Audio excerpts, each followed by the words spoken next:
रहेगी, काम करना पड़ेगा, वो काम जारी है. And you know the captain of this ship. स्वागत कीजिए भारत के प्रधानमंत्री श्री नरेंद्र मोदी जी का. Please give him a rousing welcome. It's a huge honour, Modi ji, to have you with us today.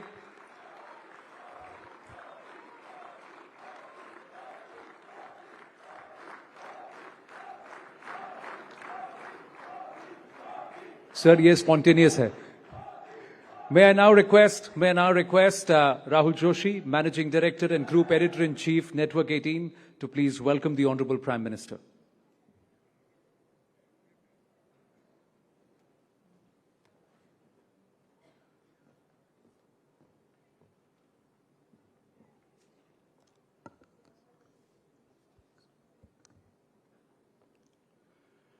Honorable Prime Minister Shri Narendra Modi, ladies and gentlemen, when I look back at the year gone by, I am reminded of this powerful line by Gurudev Rabindranath Tagore, where the mind is without fear and the head is held high.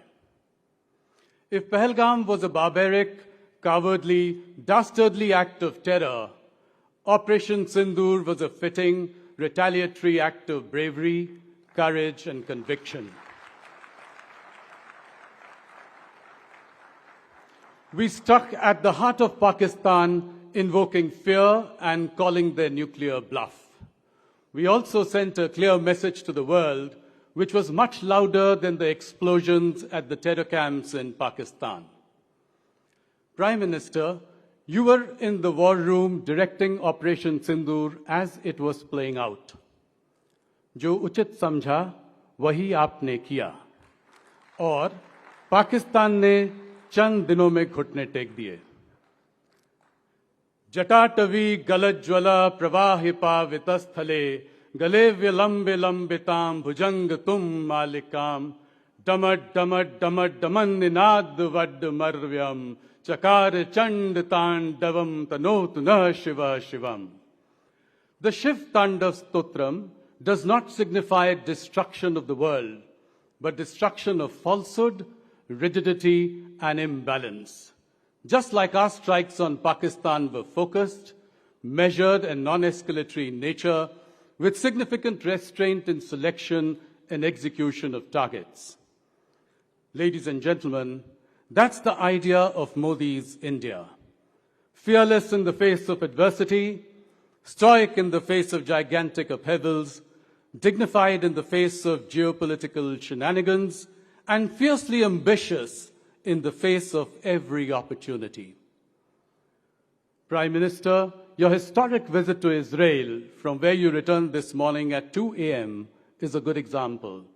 The affection you received in Tel Aviv and Jerusalem was unprecedented.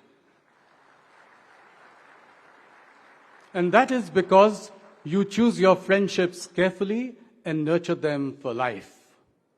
Today, ladies and gentlemen, we stand here feeling optimistic about the future of our country and the future of the next generation, what we at News 18 call a rousing, rising Bharat.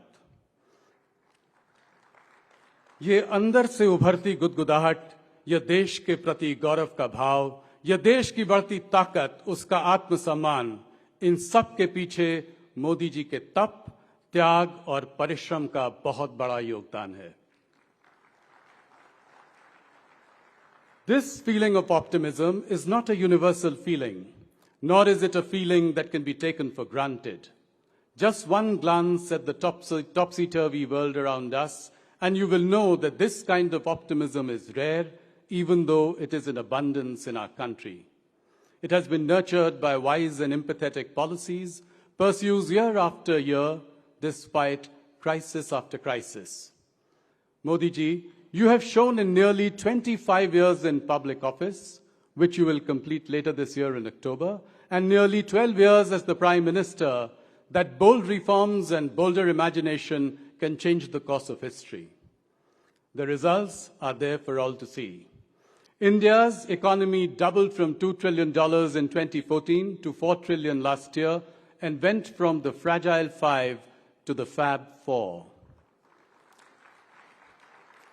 Our electronics exports have grown from rupees 38,000 crores in 2014 to rupees 4.2 lakh crores in 2025, an 11-fold increase in as many years.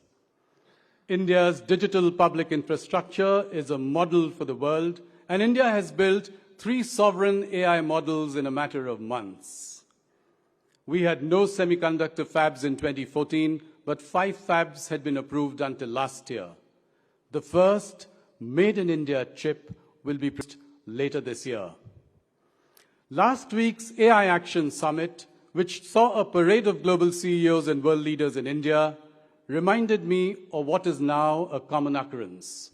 Whether it is the G20 meeting, the WAVE Summit, or the upcoming BRICS Summit this year, all roads lead to India. India continues to be the only large economy that is growing at more than 7% year after year. The numbers were out only today. When there is turmoil all around, you have delivered the mother of all trade deals with the European Union. Trade agreements with the UK, Oman, and New Zealand have been finalized. With America, you have negotiated with patience and dignity. Modi ji, you've led fearlessly and courageously and sent a clear message to the world. India will talk to the weak with humility, to equals with respect, and to the big and mighty with dignity. That is why the theme of this Rising Bharat Summit is Strength Within. When the country is self-confident and determined, it becomes unstoppable. Prime Minister, I was recently listening to you speak to school children when you said that a leader congratulated you on turning 75 last year. You replied, saying that you don't count what has gone by, but what you look forward to the next 25 years. Your message, जो बीता है उसकी गिनती मत कीजिए, जो बचा है उसको जीने की सोचिए. That's the reason you've had a vision for a Viksit Bharat 2047, even though you keep track of every quarter, every year, every 5 years. The best CEOs here can take a leaf out of your leadership masterclass. Therefore, it is only fitting that I end this welcome address with a few immortal lines by Harivansh Rai Bachchan, which can inspire the people of this great nation to work relentlessly towards your goal of a Viksit Bharat. तू न थकेगा कभी, तू न थमेगा कभी, तू न मुड़ेगा कभी, कर शपथ, कर शपथ, कर शपथ, Agnipath, Agnipath, Agnipath. Thank you. Prime Minister, we at Network 18 have a little surprise for you in store. May I please request you to join me on stage. Ladies and gentlemen, please give a huge round of applause to the man with the Midas touch, Prime Minister Narendra Modi.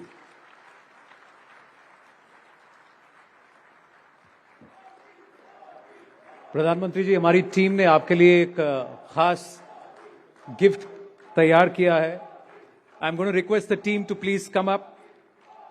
Brajesh ji, Rashmi, Soumyadeep, Nadeem, Triparna, Utpal, Alankar, Shantanu, इन सब ने मिलकर आपके 75वीं सालगिरह के लिए कुछ खास किया था. प्रधानमंत्री जी देखिए.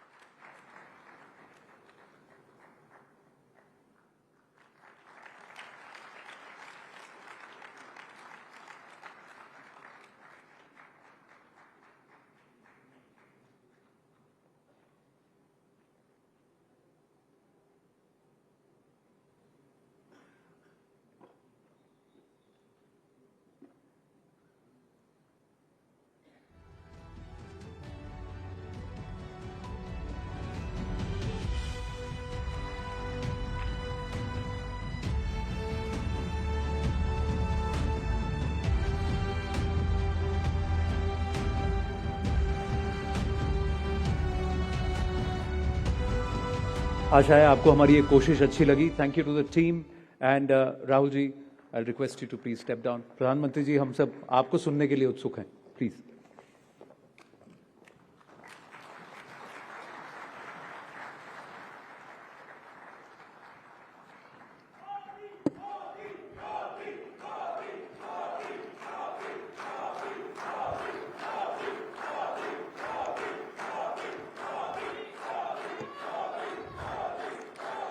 इजराइल की हवा यहां भी पहुंच गई है.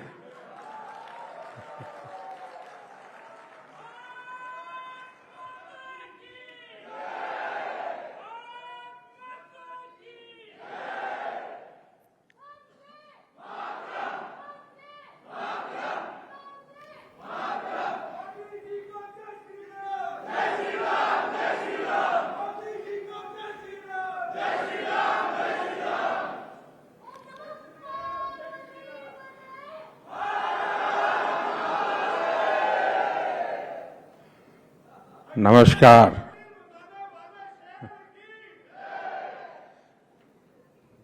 नेटवर्क 18 के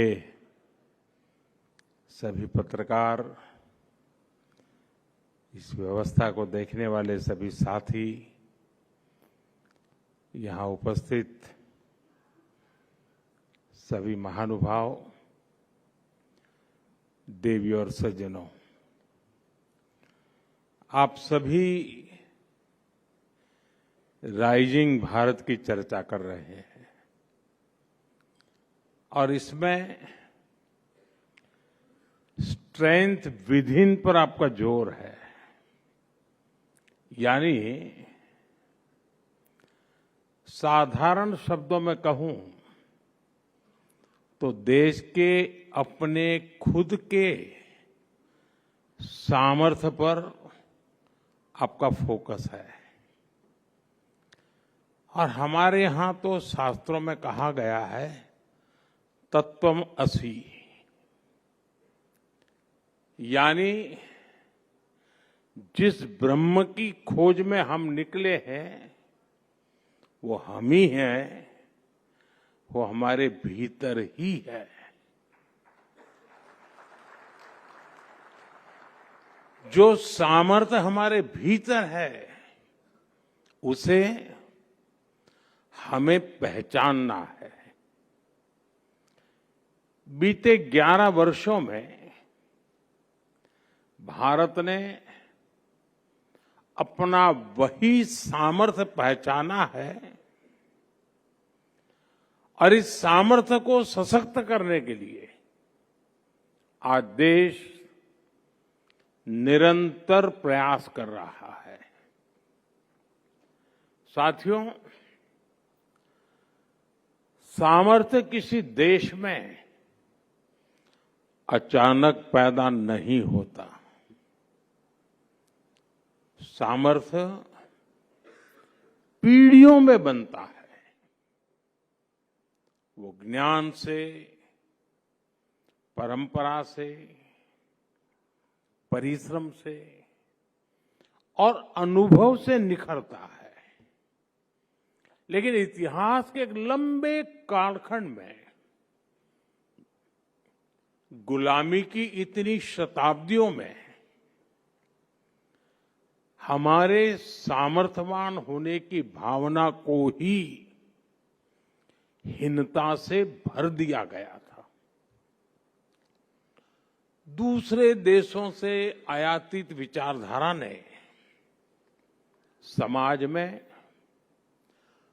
कूट कूट कर ये भर दिया था कि हम अशिक्षित हैं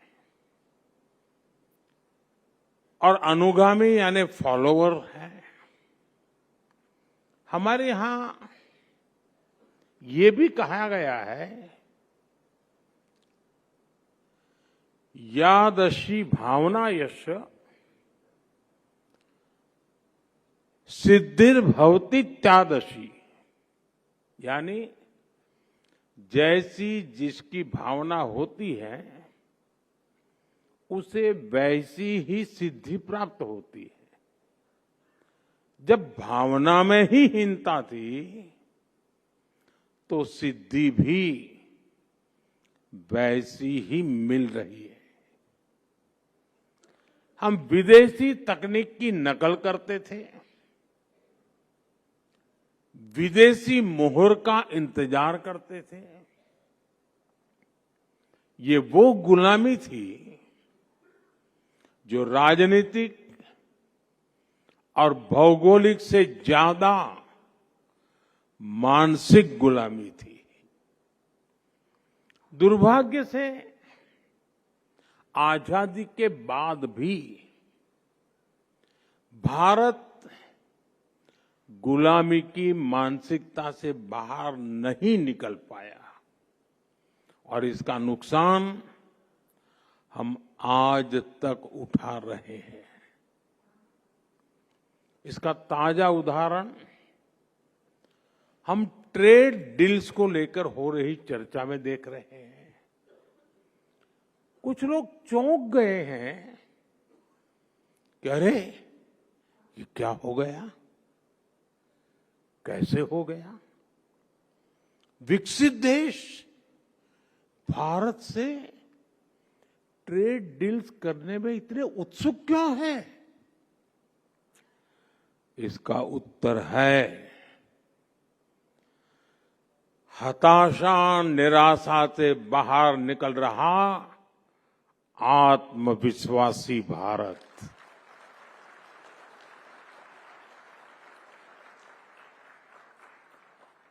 अगर देश आज भी 2014 से पहले वाली निराशा में होता, फ्रेजाइल 5 में गिना जाता, पॉलिसी पैरालिसिस से गिरा होता, अगर ये हाल होते तो कौन हमारे साथ ट्रेड डील्स करता? अरे हमारी तरफ देखता भी नहीं। लेकिन साथियों, बीते 11 वर्षों में देश की चेतना में नई ऊर्जा का प्रवाह हुआ है।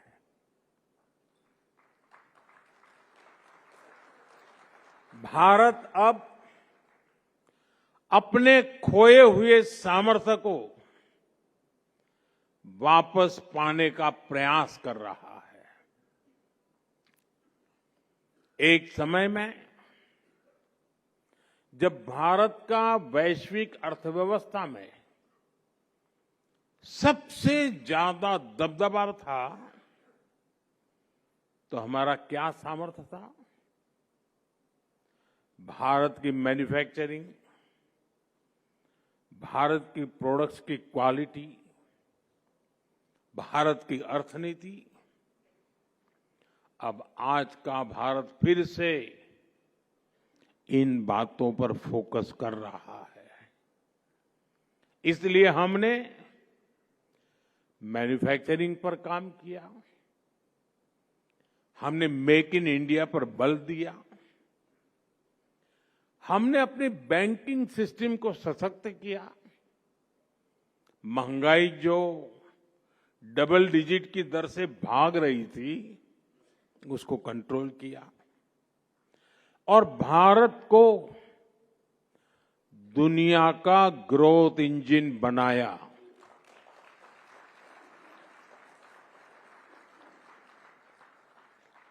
भारत का यही सामर्थ्य है कि दुनिया के विकसित देश सामने से भारत के साथ ट्रेड डील करने के लिए खुद आगे आ रहे हैं। साथियों, जब किसी राष्ट्र के भीतर छिपी हुई उसकी शक्ति जागती है तो वह नई उपलब्धियां हासिल करता है। मैं आपको कुछ और उदाहरण देता हूं। जैसे मैं जब कभी दूसरे देशों के हेड ऑफ द गवर्नमेंट से मिलता हूं तो वो जनधन, आधार और मोबाइल की त्रिशक्ति के बारे में सुनने के लिए बहुत उत्सुक होते हैं। जिस भारत में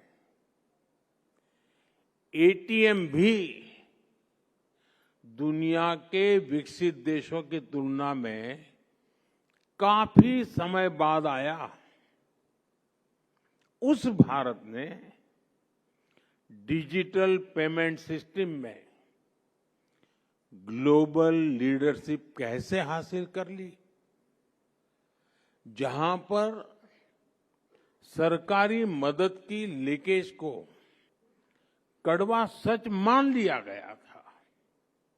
वो भारत डीबीटी के जरिए 24 लाख करोड़ रुपए यानी 24 ट्रिलियन रुपीज कैसे लाभार्थियों को भेज पा रहा है। भारत का डिजिटल पब्लिक इंफ्रास्ट्रक्चर आज पूरे विश्व के लिए चर्चा का विषय बन चुका है। साथियों, दुनिया हैरान होती है कि जिस भारत में 2014 तक करीब 3 करोड़ परिवार अंधेरे में थे, वो आज सोलर पावर कैपेसिटी में दुनिया के टॉप के देशों में कैसे आ गया। जिस भारत के शहरों में पब्लिक ट्रांसपोर्ट सुधरने की कोई उम्मीद न थी, वो भारत आज दुनिया का तीसरा बड़ा मेट्रो नेटवर्क वाला देश कैसे बन गया।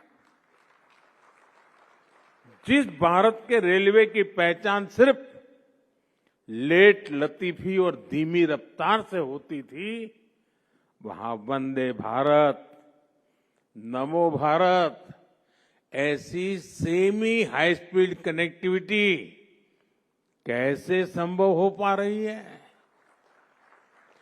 साथियों, एक समय था जब भारत नई टेक्नोलॉजी का सिर्फ और सिर्फ कंज्यूमर था। आज भारत नई टेक्नोलॉजी का निर्माता भी है और नए मानक भी स्थापित कर रहा है। और ऐसा इसलिए हुआ है क्योंकि हमने अपने सामर्थ्य को पहचाना है। जिस स्ट्रेंथ विदिन की आप चर्चा कर रहे हैं, ये उसका ही उदाहरण है। साथियों, जब हम गर्व से आगे बढ़ते हैं तो दुनिया हमें जिस नजर से देखती रही है, वो नजर भी बदली है। आप याद कीजिए, कुछ साल पहले तक दुनिया में ग्लोबल मीडिया में भारत के किसी इवेंट की कितनी कम चर्चा होती थी। भारत में होने वाले इवेंट्स को उतनी तवज्जो ही नहीं दी जाती थी। और आज देखिए, भारत जो करता है, जो एक्शन यहां होता है, उसका वैश्विक विश्लेषण होता है। एआई समिट का उदाहरण आपके सामने है, इसी भवन में हुआ है। एआई समिट में 100 से ज्यादा देश शामिल हुए। ग्लोबल नॉर्थ हो या फिर ग्लोबल साउथ, सभी एक साथ एक ही जगह एक टेबल पर बैठे। दुनिया के बड़े बड़े कॉरपोरेशंस हो या फिर छोटे छोटे स्टार्टअप, सभी एक साथ जुटे। साथियों, अब तक जितनी भी औद्योगिक क्रांतियां आई है, उनमें भारत और पूरा ग्लोबल साउथ सिर्फ फॉलोअर रहा है। लेकिन आर्टिफिशियल इंटेलिजेंस के इस युग में भारत निर्णयों में सहभागी भी है और उन्हें शेप भी कर रहा है। आज हमारे पास खुद का एआई स्टार्टअप इकोसिस्टम है। डेटा सेंटर में निवेश करने की ताकत है और एआई डेटा को स्टोर करने के लिए, प्रोसेस करने के लिए जिस पावर की सबसे ज्यादा जरूरत है, उस पर भी भारत तेजी से काम कर रहा है। हमने न्यूक्लियर पावर सेक्टर में जो रिफॉर्म किया है, वो भी भारत के एआई इकोसिस्टम को मजबूती देने में मदद करेगा। साथियों, एआई समिट का आयोजन पूरे भारत के लिए गौरव का पल था, लेकिन दुर्भाग्य से देश की सबसे पुरानी पार्टी ने देश के इस उत्सव को मैला करने का प्रयास किया। विदेशी अतिथियों के सामने कांग्रेस ने सिर्फ कपड़े नहीं उतारे, बल्कि इसने कांग्रेस के वैचारिक दिवालियेपन को भी एक्सपोज कर दिया है। जब नाकामी की निराशा, हताशा मन में हो और अहंकार सिर चढ़कर बोलता हो, तब देश को बदनाम करने की ऐसी सोच सामने आती है। जाहिर है, कांग्रेस की इस हरकत से देश में गुस्सा है। इसलिए इन्होंने अपने पाप को सही ठहराने के लिए महात्मा गांधी जी को आगे कर दिया। कांग्रेस हर बार ऐसा ही करती है। जब अपने पाप को छुपाना हो तो कांग्रेस बापू को आगे कर देती है, और जब अपना गौरवगान करना हो तो एक ही परिवार को सारा क्रेडिट दे देती है। साथियों, कांग्रेस अब विचारधारा के नाम पर केवल विरोध की टूलकिट बनकर रह गई है, और ये अंध विरोध की मानसिकता इतनी बढ़ गई है कि देश को हर मंच, हर प्लेटफॉर्म पर नीचा दिखाने से नहीं चूकते। देश कुछ भी अच्छा करे, देश के लिए कुछ भी शुभ हो रहा हो, कांग्रेस को विरोध ही करना है। साथियों, मेरे पास एक लंबी सूची है। देश की संसद की नई इमारत बनी, उसका विरोध। संसद के ऊपर अशोक स्तंभ के शेरों का विरोध। अब जिनके बब्बर शेर सामान्य नागरिकों के जूते खा करके भाग रहे थे,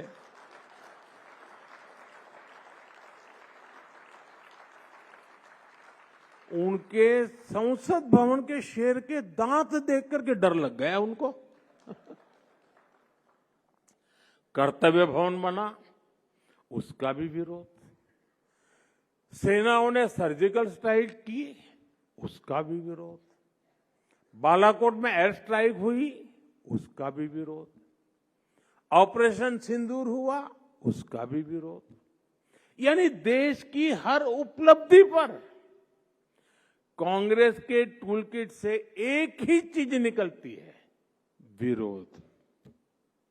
साथियों, देश ने आर्टिकल 370 की दीवार गिराई, देश खुश हुआ, लेकिन कांग्रेस ने विरोध किया। हमने सीएए का कानून बनाया, उसका विरोध। हम महिला आरक्षण कानून लाए, उसका विरोध। 3 तलाक के विरुद्ध कानून लाए, उसका विरोध। हम यूपीआई लेकर आए, उसका विरोध। स्वच्छ भारत अभियान लेकर आए, उसका विरोध। देश ने कोरोना वैक्सीन बनाई तो उसका भी विरोध। साथियों, लोकतंत्र में विपक्ष का मतलब सिर्फ अंध विरोध नहीं होता। डेमोक्रेसी में विपक्ष का मतलब वैकल्पिक विजन होता है। इसलिए देश की प्रबुद्ध जनता कांग्रेस को सबक सिखा रही है। आज से नहीं, बीते 4 दशकों से लगातार ये काम देश की जनता कर रही है। मैं जो कहने जा रहा हूं, मीडिया के साथ ही उसका भी जरा एनालिसिस करिएगा। आपको पता लगेगा कि कांग्रेस के वोट चोरी नहीं हो रहे हैं, बल्कि देश के लोग अब कांग्रेस को वोट देने लायक ही नहीं मानते। और इसकी शुरुआत 1984 के बाद ही होनी शुरू हो गई थी। 1984 में कांग्रेस को 39% वोट मिले थे और 400 से अधिक सीटें मिली थी। इसके बाद हुए चुनावों में कांग्रेस के वोट कम ही होते चले गए और आज कांग्रेस की हालत ये है कि देश में सिर्फ 4 राज्य ऐसे बचे हैं जहां कांग्रेस के पास 50 से ज्यादा विधायक है। बीते 40 वर्षों में युवा वोटर्स की संख्या बढ़ती गई और कांग्रेस साफ होती गई। कांग्रेस परिवार की गुलामी में डूबे लोगों का एक क्लब बनकर रह गई है। इसलिए पहले मिलेनियल्स ने कांग्रेस को सबक सिखाया और अब जेन जी भी तैयार बैठी है।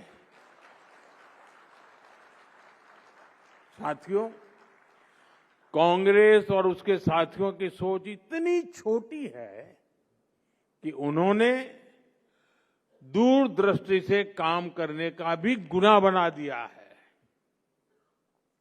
आज जब हम विकसित भारत 2047 की बात करते हैं तो कुछ लोग पूछते हैं, इतनी दूर की बात अभी क्यों कर रहे हो? कुछ लोग ये भी कहते हैं कि तब तक मोदी जिंदा थोड़ी रहेगा।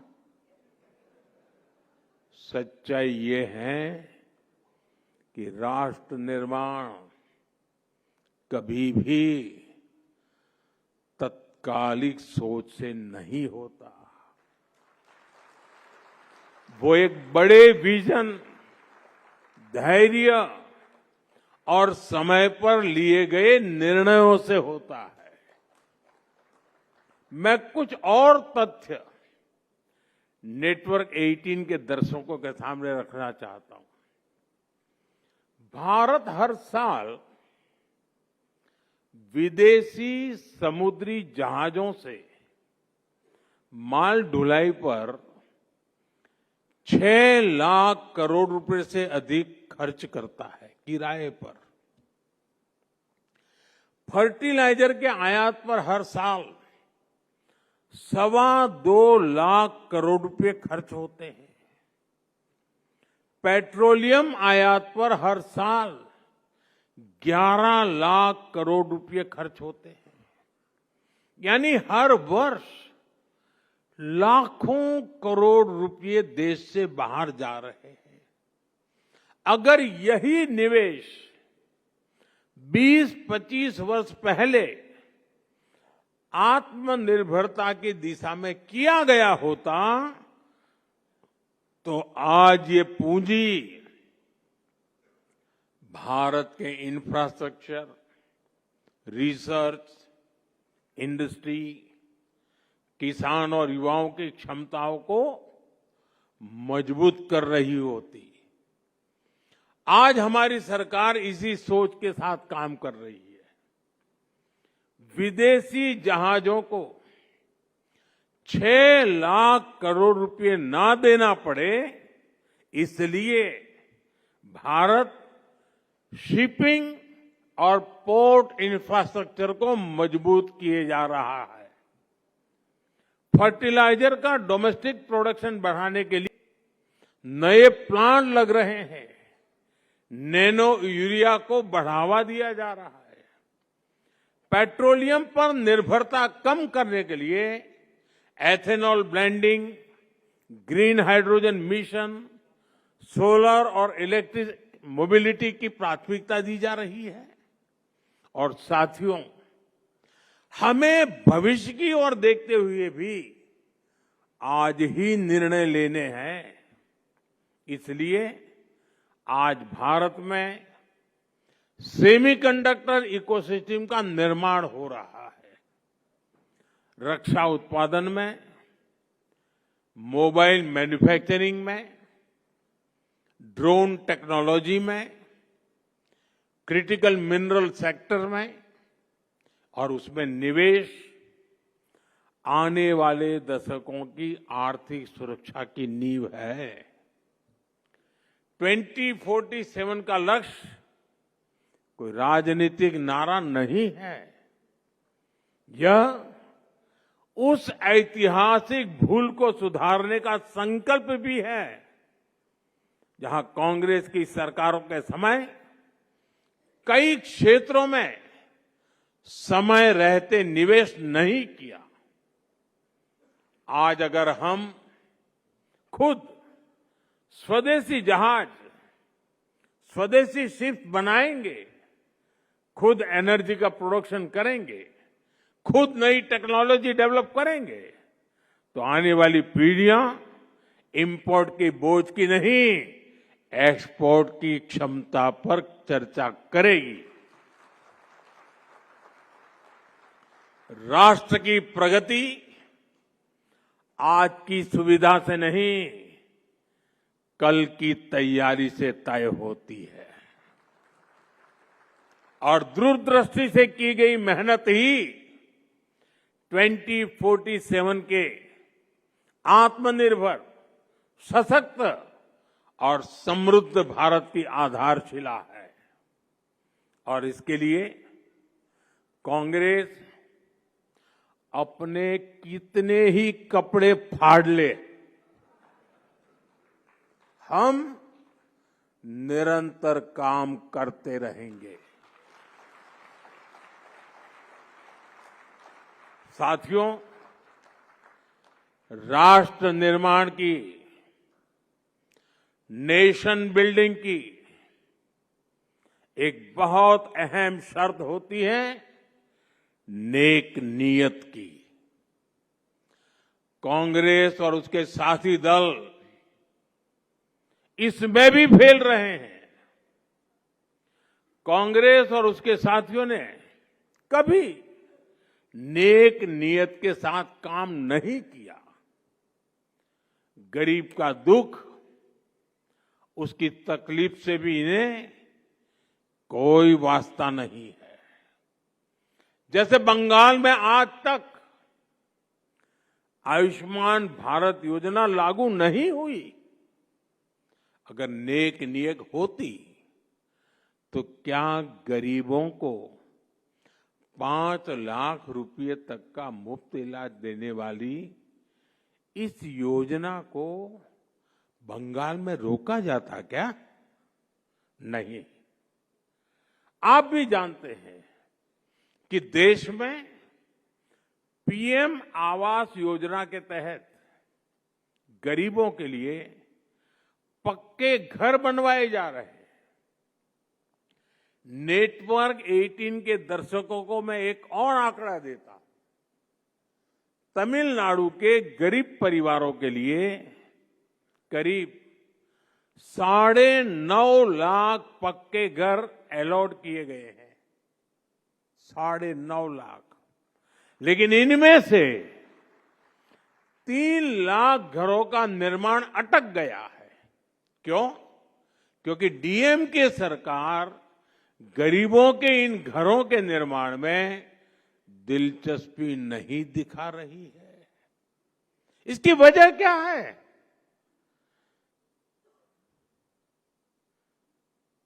इसकी वजह है नियत नेक नहीं है। साथियों, मैं आपको एग्रीकल्चर सेक्टर का भी उदाहरण देता हूं। कांग्रेस के समय में खेती किसानी को अपने हाल पर छोड़ दिया गया था। छोटे किसानों को कोई पूछता ही नहीं था। फसल बीमा का हाल बेहाल था। एमएसपी पर स्वामीनाथन कमेटी की रिपोर्ट फाइलों में दबा दी गई थी। कांग्रेस बजट में घोषणाएं जरूर करती थी, लेकिन जमीन पर कुछ नहीं होता था, क्योंकि उसकी नियत ही नहीं थी। हमने देश के किसानों के लिए नेक नियत के साथ काम करना शुरू किया और आज उसके परिणाम दुनिया देख रही है। आज भारत दुनिया के बड़े एग्रीकल्चर एक्सपोर्टर में से एक बन रहा है। हमने हर स्तर पर किसानों के लिए एक सुरक्षा कवच बनाया है। पीएम किसान सम्मान निधि के माध्यम से किसानों के खाते में 4 लाख करोड़ रुपए से अधिक जमा किए गए हैं। हमने लागत का 1.5 गुना एमएसपी तय किया और रिकॉर्ड खरीद भी की है। मैं आपको सिर्फ दाल का ही आंकड़ा देता हूं। यूपीए सरकार ने 10 साल में सिर्फ 6 लाख मैट्रिक टन दाल किसानों से एमएसपी पर खरीदी। 6 लाख मैट्रिक टन। और हमारी सरकार अभी तक करीब 170 लाख मैट्रिक टन यानी लगभग 30 गुना अधिक दाल एमएसपी पर खरीद कर चुकी है। अब आप तय करिए कौन किसानों के लिए काम करता है। साथियों, यूपीए सरकार किसान क्रेडिट कार्ड के जरिए भी किसानों को मदद देने में कंजूसी करती थी। अपने 10 साल में यूपीए सरकार ने 7 लाख करोड़ रुपए का कृषि ऋण किसानों को दिया, 7 लाख करोड़ रुपए, जबकि हमारी सरकार इससे 4 गुना अधिक यानी 28 लाख करोड़ रुपए दे चुकी है। यूपीए सरकार के दौरान जहां सिर्फ 5 करोड़ किसानों को इसका लाभ मिलता था, आज ये संख्या 2 गुने से भी अधिक करीब करीब 12 करोड़ किसानों को पहुंची है। यानी देश के छोटे किसान को भी पहली बार मदद मिली है। हमारी सरकार ने पीएम फसल बीमा योजना का सुरक्षा कवच भी किसानों को दिया। इसके तहत करीब 2 लाख करोड़ रुपए किसानों को संकट के समय मिल चुके हैं। हम नेक नियत से काम कर रहे हैं, इसलिए भारत के किसानों का आत्मविश्वास बढ़ रहा है, उनकी प्रोडक्टिविटी बढ़ रही है और आय में भी वृद्धि हो रही है। साथियों, 21वीं सदी का 1/4 हिस्सा बीत चुका है। अब अगला चरण भारत के विकास का निर्णायक दौर है। वर्तमान में लिए गए निर्णय ही भविष्य की दिशा तय करेंगे। हमें अपने सामर्थ्य को पहचानते हुए, उसे बढ़ाते हुए आगे चलना है। हर व्यक्ति अपने क्षेत्र में श्रेष्ठता को लक्ष्य बनाए। हर संस्था एक्सीलेंस को अपना संस्कार बनाए। हम सिर्फ उत्पाद न बनाएं, बेस्ट क्वालिटी प्रोडक्ट बनाए।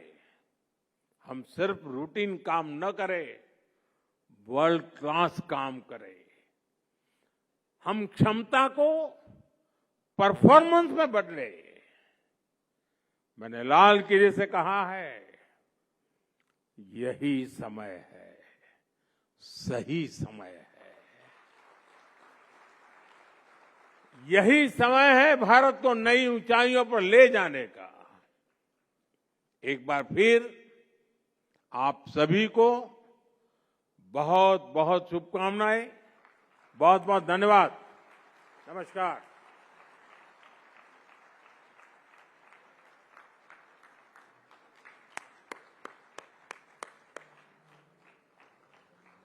तुम्ही विद्या, तुम्ही धर्म, तुम्ही हृदय, तुम्ही मर्म।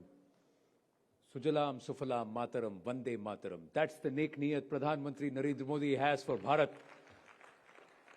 A bigger round of applause for the captain of this ship. बहुत बहुत धन्यवाद प्रधानमंत्री जी।